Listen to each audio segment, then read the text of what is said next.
η στάση του Κομμουνιστικού Κόμματος για την εκστρατεία στη Μικρά Ασία. Το βάρος της προπαγάνδας της αντιπολεμικής εκστρατείας σηκώνει το επίσημο έντυπο του ΣΕΚΕ.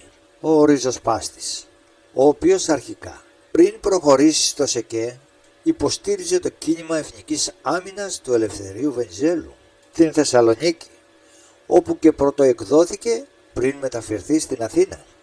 Με προκήρυξή της, η εκλογική επιτροπή του Κομμουνιστικού Κόμματος καλούσε όλους τους εργάτες, επαγγελματίες και βιοπαλαιστάς Αθηνών, Πειραιώς, να συνενώσουν τη φωνή τους, να διακηρύξουν τη θέλησή τους, να διατρανώσουν την απόφασή τους για τον μεγάλο απελευθερωτικό αγώνα εναντίον της τυραννίας, εναντίον της εκμεταλλεύσεως, εναντίον όλων των πολέμων. Ριζοσπάστης, 19 Σεπτεμβρίου του 1920. Λίγες μέρες αργότερα, ένα άλλο έντυπο του ΣΕΚΕ γράφει: «Τα λαγκάδια και τα βουνά της Μικράς Ασίας γεμίσανε από κορμιά των συναδέλφων μας.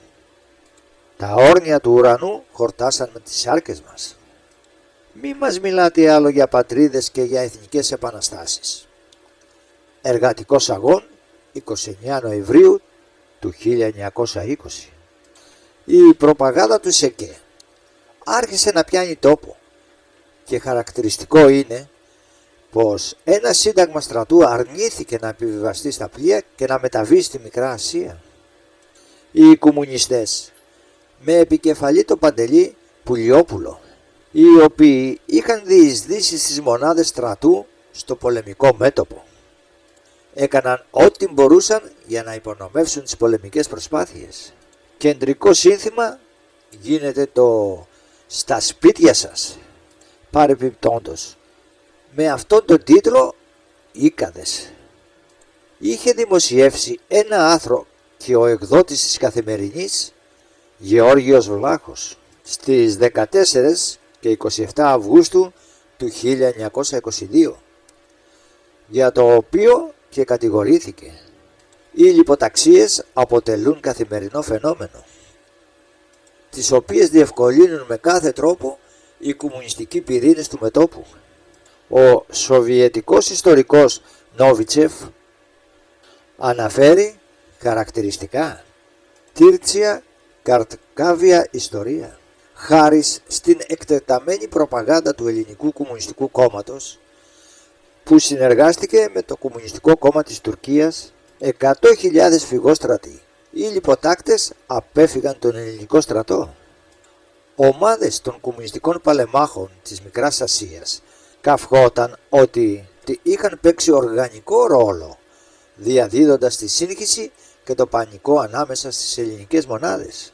Τις κρίσιμες ημέρες του Αυγούστου του 1922, όταν ο τουρκικός στρατός διέσπασε τις ελληνικές γραμμές, αν και η αποτελεσματικότητα των κομμουνιστικών πρακτόρων τη κρίσιμη στιγμή δεν έπρεπε να υπερτιμηθεί, συνέβαλαν στη περαιτέρω διάσπαση του μετώπου όταν η τουρκική επίθεση έφτασε στο αποκορύφωμά της. Ο Αβραάμ Μπεναρόγια, περιγράφοντας την οργάνωση των κομμουνιστικών αντιπολεμικών πυρηνών στο μέτωπο, αναφέρει: «Μια ευρεία αντιπολεμική προπαγάνδα εις το μέτωπον και τα μετώπισθεν αναπτύσσεται. Οργανώνονται ενιαχού στρατιωτικοί κύκλοι προς μελέτη και συζήτηση. Ένα κόμμα αντιπολεμικό δημιουργείται στο μέτωπο. Το ΣΕΚΕ, παρότι για τους Σλάβους της Μακεδονίας διεκδικούσε την αυτονόμηση της περιοχής, για τους υπόδουλους Έλληνες της Μικράς Ασίας δεν έλεγε λέξη. Για τους κομμουνιστές, ο πόλεμος των Ελλήνων ήταν υπερρεαλιστικός, ενώ του Κεμάλ απελευθερωτικός. Όταν η Γερμανοεβραία θεωρητικός του σοσιαλισμού, Ρόζα Λουξεμβούργ, διακήρυζε πως η σημερινή μας θέση στο ανατολικό ζήτημα είναι να αποδεχτούμε τη διαδικασία της διάλυσης της Τουρκίας ως μια υπαρκτή πραγματικότητα και να μην κάνουμε σκέψη ότι θα μπορούσε ή θα έπρεπε κανείς να τη σταματήσει και να εκδηλώσουμε στους αγώνες για αυτοδιάθεση των χριστιανικών εθνών την απεριόριστη συμπαράστασή μας.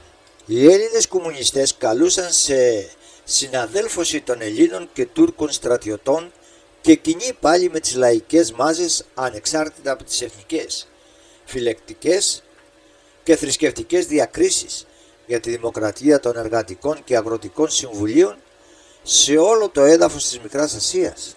Για τους Έλληνες κομμουνιστές, οι συμπαγείς ελληνικοί πληθυσμοί της Μικράς Ασίας ήταν ελληνικές παροικίες του εξωτερικού. Τα αντιπολεμικά δημοσιεύματα των ελληνικών κομμουνιστικών εντύπων αποτελούσαν και ένα απρόσμενο δώρος για τους νεότουρκους του Κεμάλ, οι οποίοι τα ανατύπωναν και τα σκόρπισαν στις γραμμές του ελληνικού στρατού, ενισχύοντας έτσι την πτώση του ηθικού. Ενώ ήταν γνωστό πως η Ρωσία του Λένιν υποστήριζε και τροφοδοτούσε τον ηγέτη των νεότουρκων, Μουσταφά Κεμάλ Ατατούρκ, και ενώ η τύχη του ελληνισμού βρισκόταν στη κόψη του ξηραφιού. Με ένα δημοσίευμά του, ο Ριζοσπάστης, που υπέγραφε η Κεντρική Επιτροπή ΣΕΚΕ της 12 Απριλίου του 1922, αποδοκιμάζει την εσχοκέρδεια των πόλεμων, την επιστράτευση και καταλήγει με το καταπληκτικό «Ζήτω η Σοβιετική Ρωσία! Ζήτω οι Έλληνες εργάτες! Ζήτω το διεθνές προλεταριάτο! Κάτω οι πόλεμοι, κάτω οι φόροι! Ζήτω η ειρήνη!»